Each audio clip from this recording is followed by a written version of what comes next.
Welcome to the In-Depth Genealogist Chit Chat Live for the week of April 16th, 2017. Hi, everyone. I am Valerie Eichler-Lair, your host for the IDG Chit Chat Live. Today, we're going to talk about the long-lost family, relative race, and Who Do You Think You Are episodes. Joining me this week are Terry O'Connell, Executive Director. Hi, Terry. Hey, Val, how are you? I'm good, thanks. How are you doing? I'm good. And we have Sherry Hudson-Passy from the Carolina Girl Genealogy blog and writer for Going In-Depth magazine. Hi, Sherry. Hi, how are you, Val? I'm good, ready to chat. Me too. And we also have Melissa Barker. She's the archivist for the Houston County, Tennessee Archives. Hi, Melissa. Hello, Val and everybody. Glad to be here tonight. Today, we're going to chat about relative race and Who Do You Think You Are? But first, let's get started with long lost family. I'd like to begin with one of the show's hosts, Chris Jacobs' quote, "Every search brings its own set of challenges," he said. And this is so true with any type of genealogy project, but especially adoption research. I was specifically drawn to Vicky's case because having lived in California in 1970, I saw firsthand the unwed mother shunning that she mentioned. And it wasn't just a Catholic thing. Does anyone want to comment on either story? Hey, Val. In regards to like the Catholic and the unwed mother thing, you know, it's a sad shame that that is a part of our history. Or a part of history in general. I mean, look at the stories that are still coming out from Ireland about the unwed mothers and the mother-baby homes and, you know, the babies that died. I mean, it was like 700 and something, I think, that they found in Galway when they went through the records. Completely a sad time frame. And, you know, it's wonderful that a lot of these people are getting, you know, finding their peace with putting their stories back together. But it is an unfortunate part of history. Mm-hmm. Mm-hmm. The other story with Brad really was touching as well, because he got to hold his baby son and then to have it all taken away. And what really got me was come to find out through his son when they did meet together that the mother, which was his dad's girlfriend at the time, and the stepfather never ever mentioned anything about the biological father. You know, I think again, this is more of a sad part of our recent history that we see a lot of these teen moms. One of the lectures that I have talks about unwed mothers because they come from a long line of teen moms. I think it goes back like 4 generations. I mean, of course, the further you go back, the more normal it is. But it's a sad thing. I mean, look at MTV and the TV shows they've got on. You know, Teen Mom, 16 and Pregnant. It's beyond words, and it's a good learning for any young girl just to watch and see that the reality of this is not good. Right. But talking about the gentleman who's held his son for 5 minutes, I felt for him because he knew, like he heard she had the baby. He called and said, "Can I come?" He went, and he knew. I mean, he told you, I stole a car. I drove across country. He knew it was going to end bad. I think that Lisa Joyner made a good point when she, you know, after she interviewed him and she got in the car and started her driving and talking, and she said, you know, this is a hard case because we don't know how the son's going to take it. We don't know how his family's going to feel about this. And I felt for her because how do you try to bridge that gap and then say, oh yeah, this guy's got a history too, and now you have to absorb that. I mean, he seemed like a great man. He seemed very, very kind and just kind of probably young and stupid and lived a very open life and did what he wanted. And sounds like he's had regrets about what he's done. So I don't think it's bad that he's meeting his kid, but I think that we don't always know that that's how it's going to be. You know, you meet these people and you hope for the best and you hope that they're going to be good. And it looks like they're going to maybe have a good relationship. Just talking about the things they had in common, like fishing. He's like, oh, my rods are in the car, you know. They're ready to go and do things. And I hope that they are. But it was very good to see that all of that was kind of addressed in the show. Exactly. And I don't remember even going through my notes from the other episodes of Long Lost Family, but this one, I guess because I was so focused on Vicky and being that it was in California and the time period I was there, and I love that the California Birth Index is available. But correct me if I'm wrong, anyone, but I think this was the first time that it was actually stated. Chris had said the results from the search, and of course he couldn't put in the name, it was just the date and just the place. 214 listings he had to reach out to. And I don't remember any of the other shows mentioning the exact number, but this one, that just really caught me. I think in the past they've had a name to match with it. So I think that that's what the difference was, that, you know, having that. And it was good to show them making the numerous calls and getting the no. And good to show too that you can find something by just a date and a place. It's like he said, detective work. Absolutely. So great. Any other part of the show that you want to point out or bring to attention? That it was pretty simple. I really think there's going to be, in both of them, long-lasting relationships. I hope so for all of them involved. Okay. Well, moving right along to relative race, and it's a good thing we ended in enough time because this one's going to be, you know, take some time. And I have to say first, I giggled so hard seeing Kayla with the blue team putting up a cover over the webcam to pee in a bottle. I about lost it watching that. Which that made sense then back to when they made a deal about the bottle at her sister's house. And I hate to admit it, but I've been there, done that. TMI, Val, TMI. Yeah. Oh, you all have done that at least one point in your life.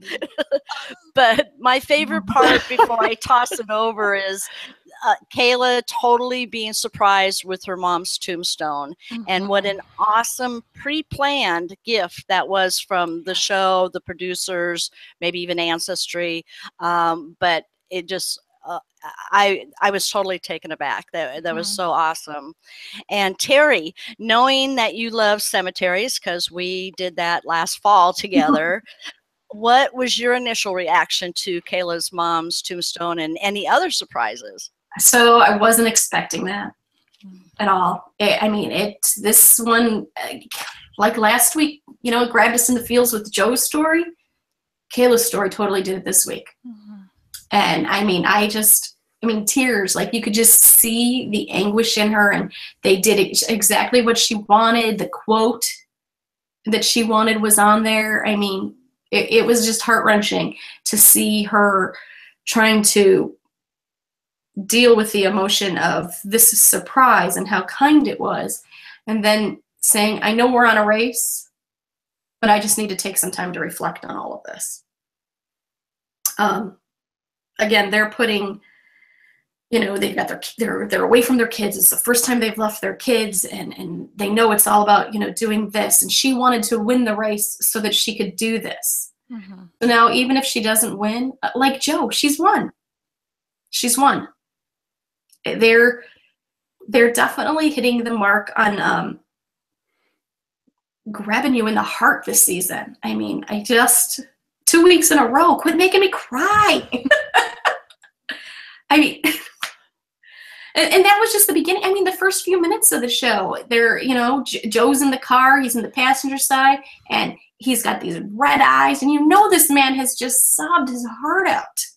He's probably not slept much. I think he said that too, that there wasn't much sleep, knowing that his dad is ill, and you're just like, why aren't you leaving? Stay.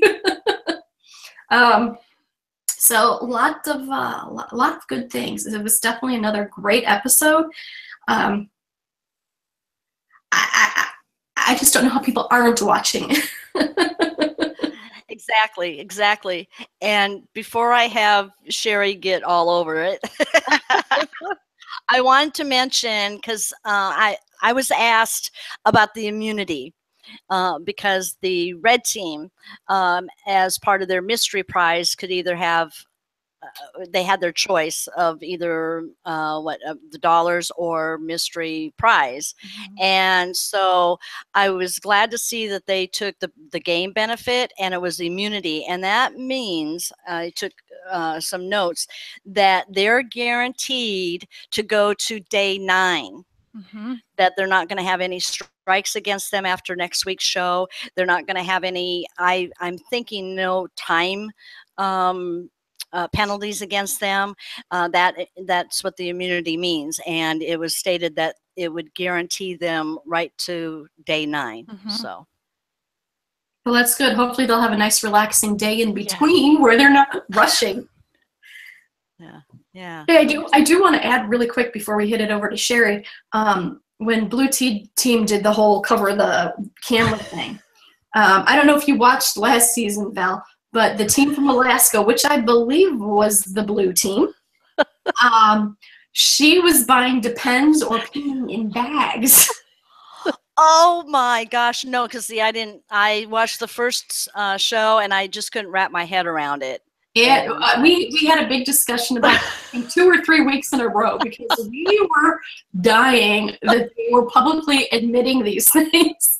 Like, really, pull over, run into the oasis, pee. Well, I totally got that.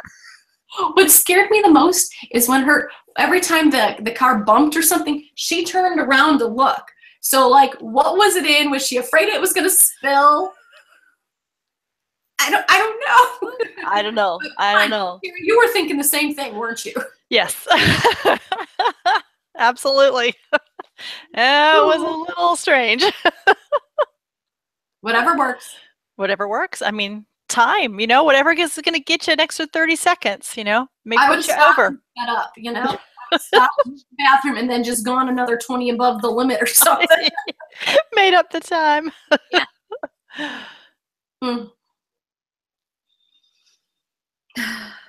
So Sherry. Yes, ma'am.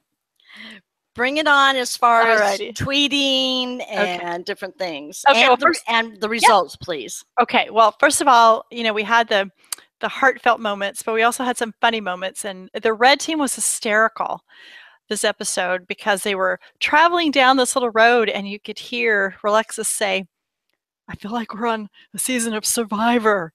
And so, I mean, that made me laugh. But then they ended up getting a challenge where they had to build fire. And they did quickly build a fire. And so one of the tweets went out to her and I said, hey, you can be a contestant on Survivor because you can build the fire.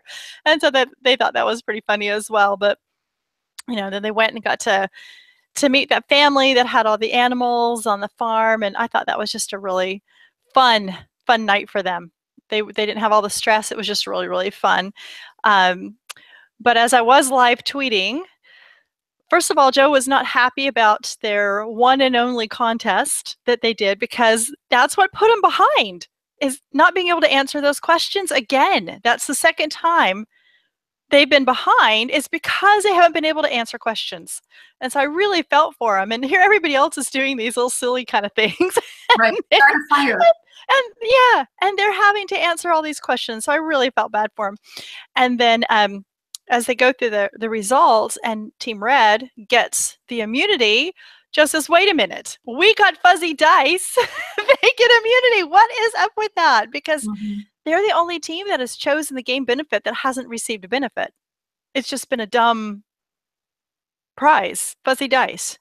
So I don't know, maybe somewhere along the line that fuzzy dice is still going to come in handy. I don't know. It just doesn't seem fair. I told him that they needed a do-over and he agreed. So anyway, for the results for this time, the red team, as we said, came in first and they got their immunity. And then it was the green team. And then there was a scare because I thought Team Black was going to go home, and so did they. They kept going, we're going home. We're going home. They came in third, and Blue got the strike. But, it's really okay. I think, like we said before, Blue team won the night. They really did. With being able to meet her sister, find out where she was after all these years, and then that tombstone. It's okay. They took the extra minutes and came in last because they really won the night with that. So, but now I'm worried for next week because the commercials are saying, if you watch the commercial, it says that the immunity is going to have a big effect on who goes home. Oh, no. Yeah, well, who's got 2 strikes? They can't go home. Yeah, and then it's the Black team. Yeah. So so I'm a little nervous what that means. Bah. Well, thank you for giving us the results and input. And I have to say, too, I forgot to mention it. I loved it on the fire and what she said about the survivor. Yeah. I'm thinking, oh, gosh, the next thing they're going to have them do is eat bugs. It was bad enough that the poor green team had to stuff all that food. And they couldn't do it. Oh. Yeah. Yeah. Speaking of the green team, I was excited for them because, of course, I'm cheering. They're from Colorado, where my heart is. And they got to visit Washington, D.C. And I thought it was so cool because she goes, ooh, wouldn't that be cool? I've always wanted to go to Washington, D.C. And her relative took them there. Mm-hmm. And we'll put a link in the YouTube for this chat on how you can get Shannon Combs Bennett's book, A Genealogist Guide to the Washington, D.C. area. And Terry's holding up that book now. Yes. I have it. There we go. Mm-hmm. Great. Thanks, Terry. And we'll put that in the chat link. Okay. And now we got to get chatting about who do you think you are? Terry, you are a total fangirl. You totally love John Stamos. Take it away. Okay, well, let's just start with what is not to love. He is a very good-looking man. You can't deny it. He is a good-looking man. He has been since he played Blackie on General Hospital. And I think that's probably where I first went, oh, at like probably 10. You know what? I will say for this episode, I didn't, and maybe it was because I like John and I was just really focusing on like him. I didn't see a lot of like the genealogy. Like I know they talked about school records and they talked about the censuses, but I just didn't see a lot of record talk beyond that. I just want to share like my 2 favorite scenes, and neither of them have anything to do with looking at with a record specific. So the first one, he's in Greece and he's at the archives, and they've got, maybe it was a census he was looking at, but she said, the archivist says to him, "Can you read Greek?" And he says, "No."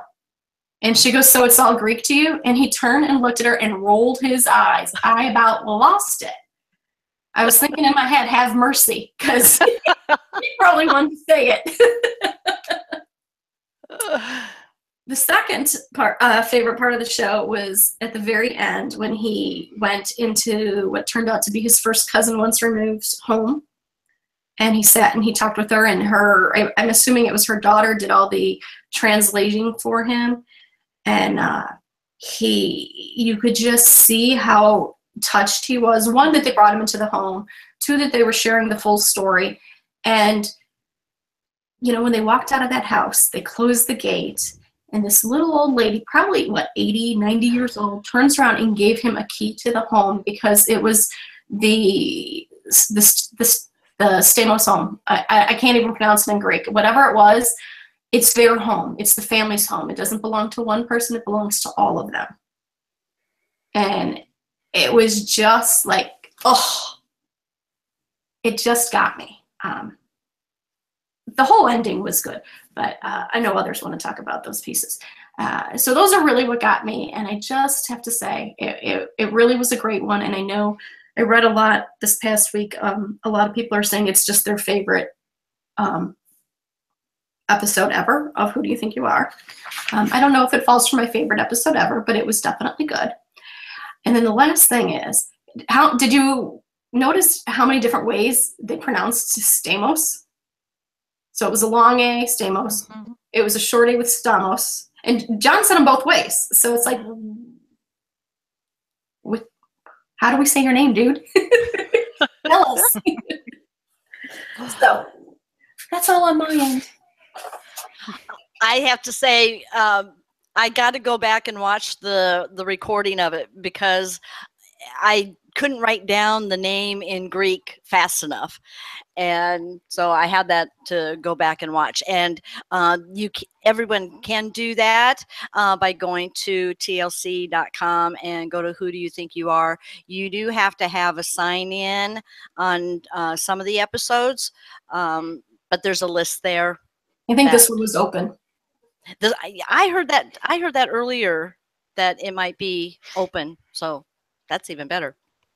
So, Sherry, there were some interesting stories, and it was almost firsthand, but I'd have to say secondhand stories. What caught your attention in particular? I love the fact that he wanted to find out why his grandfather was an orphan. He wanted that information. So, of course, they went and looked at the records, went to newspapers. I mean, they looked everywhere, land records. They found that land was being sold, and why? Why was that land being sold? He really seemed to want to know and get to the bottom of what was going on. But it turns out that his great-grandfather was murdered. And so, of course, he wanted to find out what happened. You know, why was he murdered? And the newspaper claimed it was passion, just an act of passion, you know, and he says, well, what does that mean? Could it have something to do with his wife? You know, they weren't sure. So they ended up being able to go, as we talked about, to his first cousin once removed. So his grandfather's cousin was still living, and she was able to tell the story of what happened with this murder. And she said that he was murdered trying to save somebody from the police, assuming that he'd done something. It was just all a convoluted story. And it was not, he was in the act of trying to save somebody, and he was shot. And on top of that, I think the worst part of it is that this man that shot him was the godfather of John Stamos' grandfather. And so he says, so we're named after him. Yes, they're named after the man that shot his great-grandfather, that killed him. And it was amazing to me that he was able to go and find this person to talk to, a family member. I think this is the first show of the season that made me cry as he's talking. And then when they were walking out, Terry, you're talking about them walking out of the house, and she was holding his hand. And it was just so sweet. And there was a picture. Yes. Terry goes, I want to hold his hand.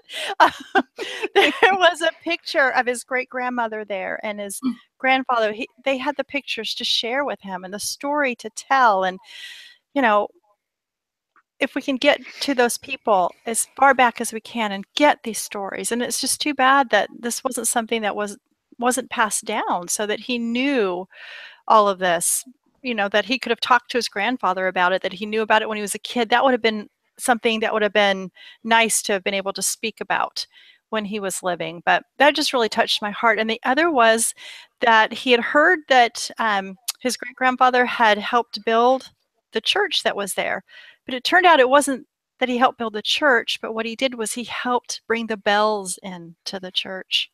So as they're at the cemetery, you start hearing the bells peal. So they're at the cemetery paying respects, paying their respects to the family, and the bells start going off at the church, and I lost it. And that just goes to show, too, that a lot of times we do have stories. And sometimes these stories are not quite what we're hearing. I refer to it all the time as that telephone game. Comes down through the generations and it changes. But a lot of times there's some fact, there's some little piece that's true about those stories. And if we can investigate them, sometimes we can find out.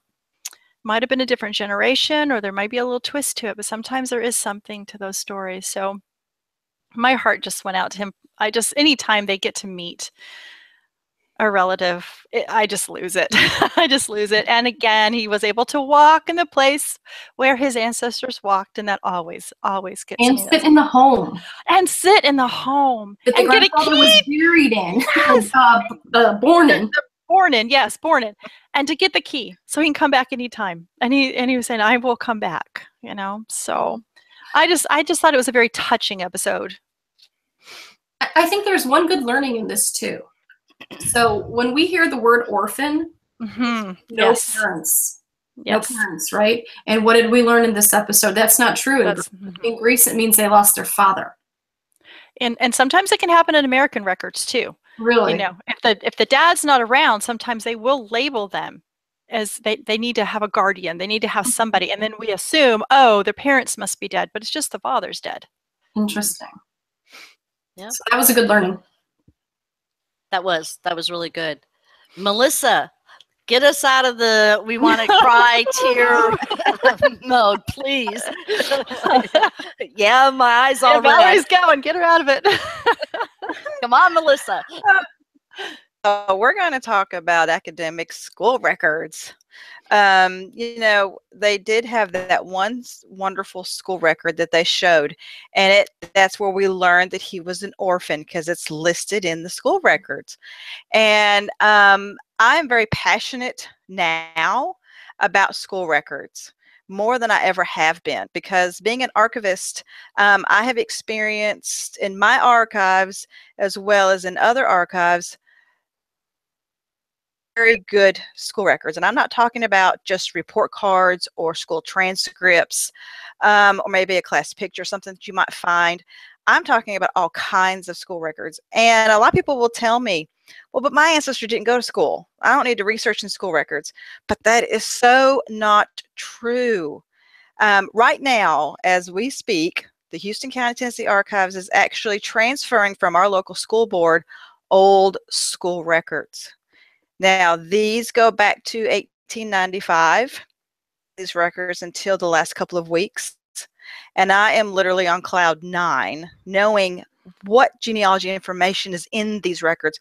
There are school minutes that districts, and those people that are listed in there are people like, could be your grandfather who delivered coal to the school for the coal stoves, and he never went to school. That's a school record. That's what I'm talking about when I say, even if your ancestor didn't go to school, maybe they made a complaint to the school about their child. You know, maybe they were hired to do some job. My husband's grandfather, I actually found this week some scraps of paper that have a little invoice written on there from him saying that he was getting paid $3, it's $4 a day to build the cabinets and the home economic classroom at the Stewart School, which is where his daughter, my mother-in-law, went to school.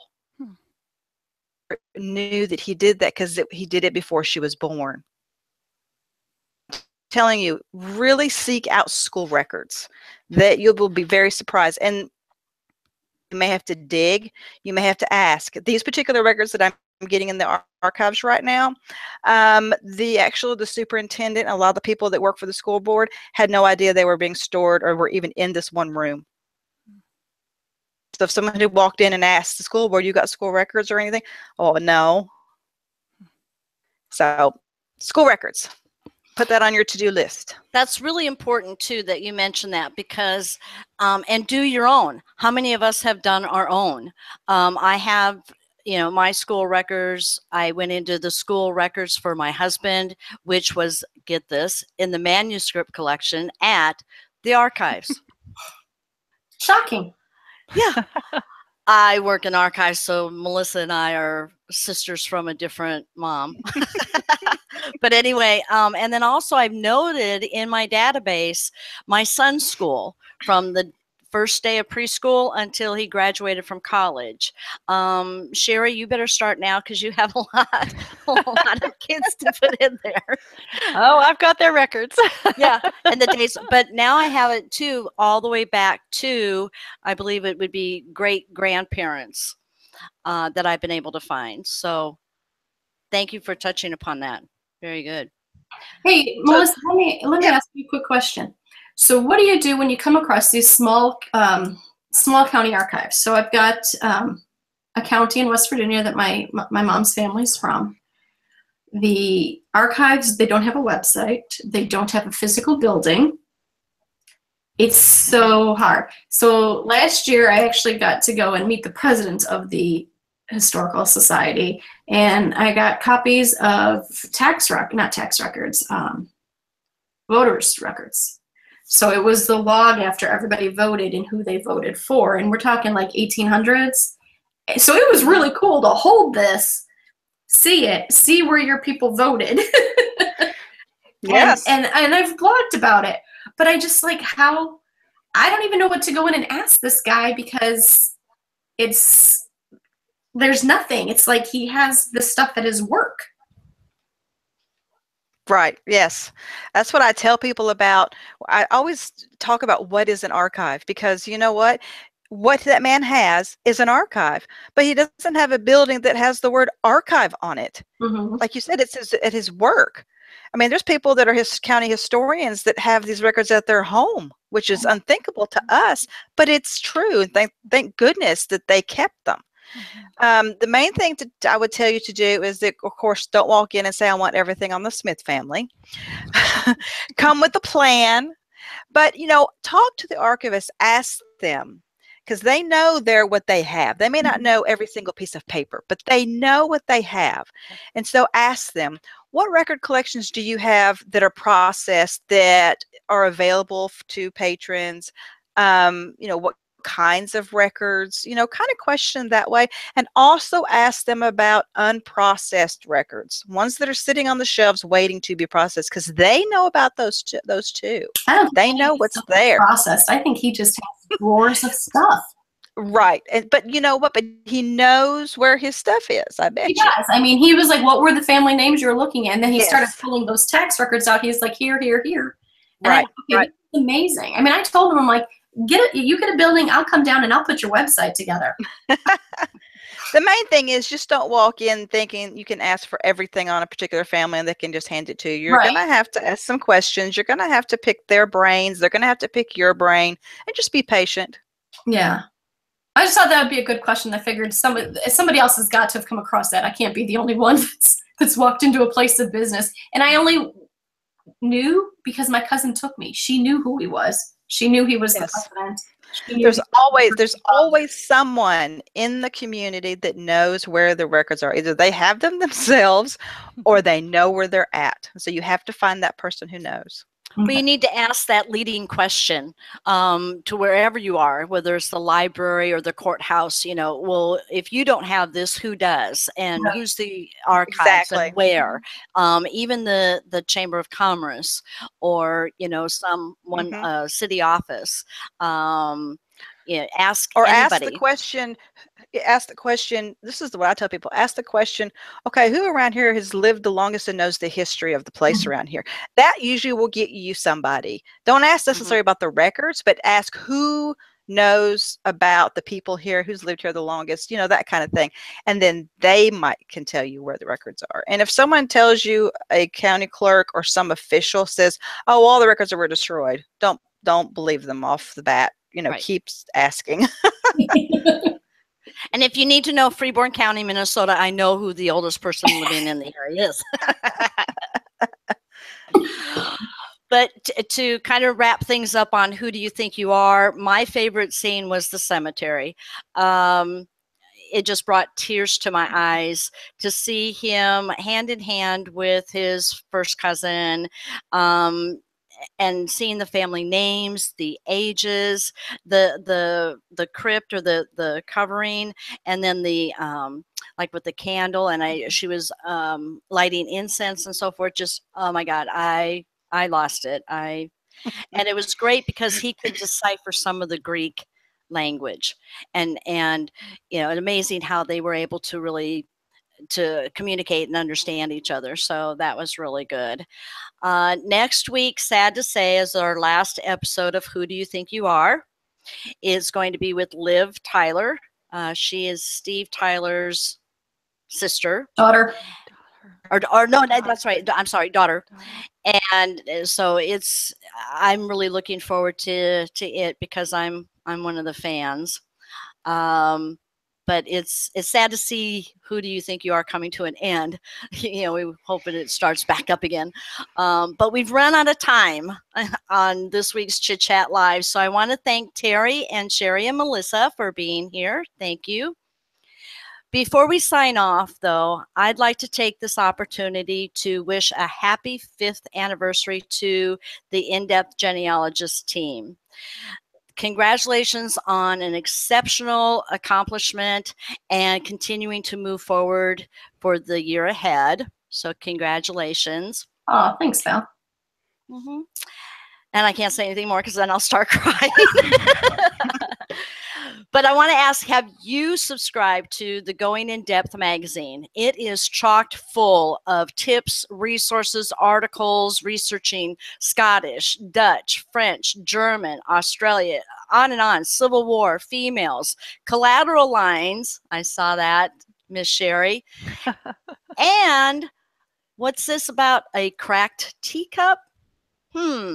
Head over to the indepthgenealogist.com to subscribe to the magazine today. We'd love to hear from you. So please comment below. And did I do it too early? No. No, I just am having issues. Okay. I heard. Drop us a line in the comments below. Like us on Facebook. Follow us on Twitter.